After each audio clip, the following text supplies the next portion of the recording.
All right, so I had a subscriber ask me about using LUFS LUFS, and it made me start thinking about some audio volume tips, and I'll definitely will get into the LUFS issue a little later on. But something to think about with audio volume is the main thing I'm looking for is for it to bounce. If I'm playing this, I'm going to solo this track right here. I want things to bounce minus 10 dB. I'm looking at this audio tool window. I like to keep it in the center of my screen right next to the composer window because my eyes will go up there a lot, and I want things to bounce between this -8, this -14. Minus 10 dB for decibels is the term, is the broadcast standard for audio. So if I play this bite down...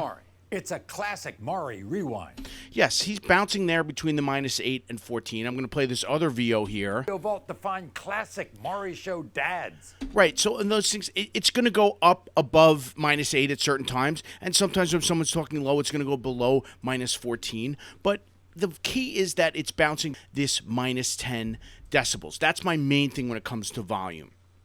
So I'm going to bring the audio mixer tool in here. A couple other things to think about. Imagine if you edited this 30-second promo, and in theory, the whole thing was bouncing at -1420 for whatever reason. You didn't adjust levels coming in and out, and you adjusted the whole piece at -1420. You can actually use this master slider and raise the volume of the whole piece. But I want to strongly suggest against using this. You want your timeline, your music, to be at the right level. So in a lot of cases, for dB-wise, it's going to be at a -22, 25. In this case, 24. Actually, that's my number. I usually, for whatever reason, when I bring in like tracks of music, I'll right-click it, click apply audio gain, audio, change audio gain, and bring it to -24. So if I play this down just to solo the music,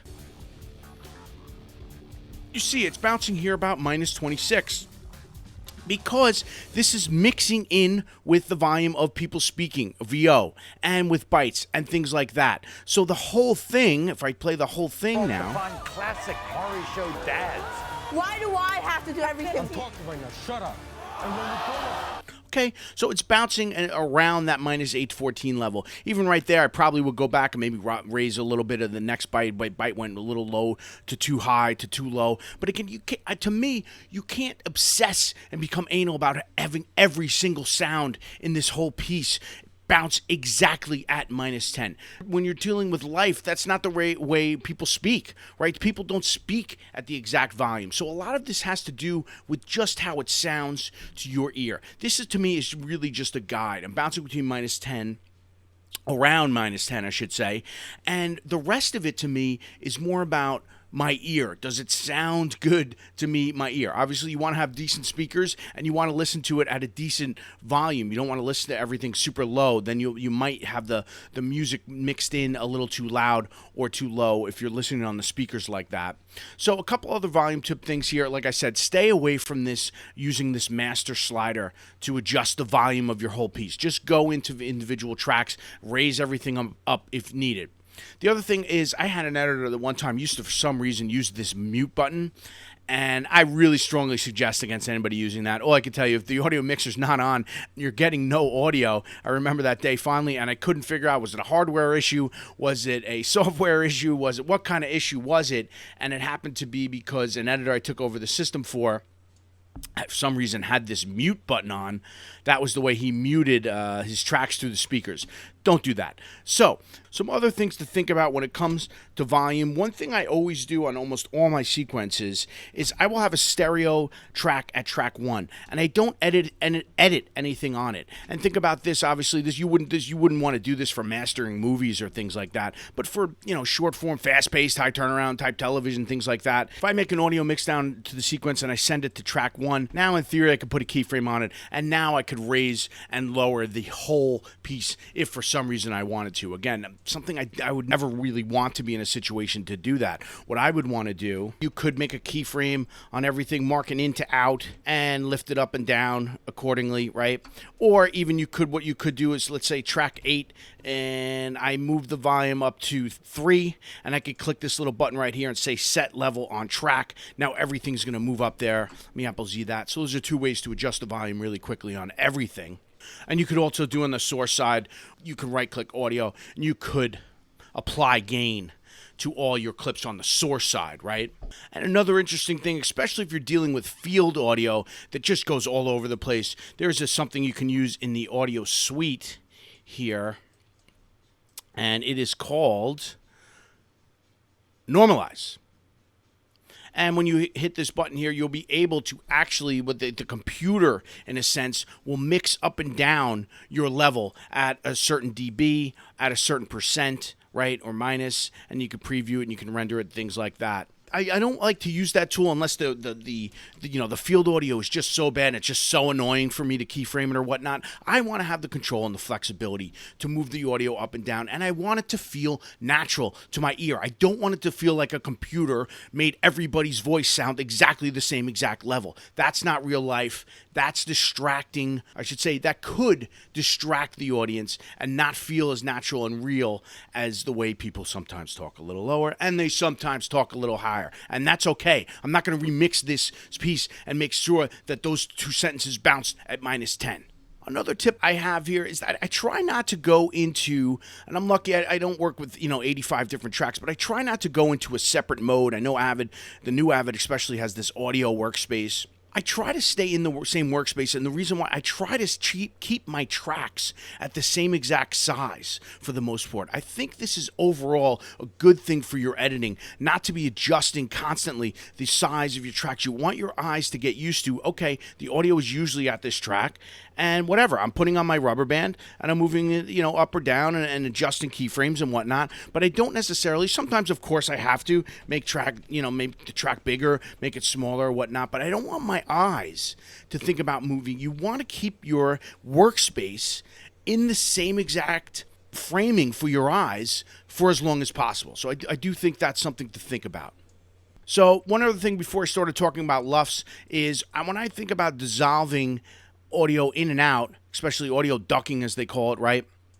One thing to think about is with the waveforms is you want to be careful of where your audio comes from high to low. And to me, you want it to become a little bit low while the person is still speaking. Here's the thing, the audience would notice your edit, which of course is a terrible thing. Your editor should be invisible. If the volume was to somehow be like up and then down and then the person speaks, right? You want it to be smooth, and I'm looking at some of these here. So you see this bottom point of where the audience reaction Father's Day, classic. goes down. It doesn't start before the person starts speaking. It gradually goes down while the person starts speaking, and then of course it's down. That's sort of like mixing different tracks, mixing different audios, smoothing the audio, things like that. So that's something to think about when you're doing volume changes, especially with the rubber banding and that term audio ducking, right? So the other thing to think about is this term called LUFS, which really, I've never have to deal with with editing. There are plugins in which case you can measure your LUFS sound, which is a way of measuring audio, not necessarily in decibels, which really measures the peak audio, but it more measures the overall average loudness, right? The LUF, the loudness of the sound. So is it probably a really good tool to use? Probably. Have I ever had to use it in my 20 years? No. But again, I don't work on major motion pictures and major, specs, even things that sent to Netflix and stuff. I'm working on fast reality news promo type things that they send out. If it sounds good, it sounds good. If it's bouncing at the right levels, it's bouncing at the right levels. And we don't really worry too much about the details. That makes me think about how you could go into EQ mode. Let's say you have a track of music that's fighting with the sound a little too much. You actually could go into Audio Suite, and you could open like the 7-band EQ, and you could actually lower part of the loudness, right? Part of the EQ, part of the frequency that's actually fighting the sound, right? So you have the same music, but some part of it will be lower, and it might not fight against the sound so much. Again, could it be right? Is it better? Yes, for a real audiophile, absolutely. But something to think about is if you were to do this, and I was to send this promo out, and I asked 100 different people if they noticed that the music EQ of the RF frequency of 0.7 was lower, I would guarantee you out of 100 people surveyed, 0 would say they noticed that. But if they said if I spent my time on making some really cool graphic move with a triangle right here, What I say, did you notice that graphic had a triangle transition between the cuts? I think I would get a higher percentage than 0 who notices that. So it's something you need to figure out what's the best way to spend the limited amount of time you have. Again, now some huge motion pictures or huge documentaries, you got months and months, maybe you got a huge budget, maybe you do have the time to do something like that. As far as the loudness meter go, that's a Luft's issue, right? The loudness frequencies of certain parts of the music and how and when to adjust that.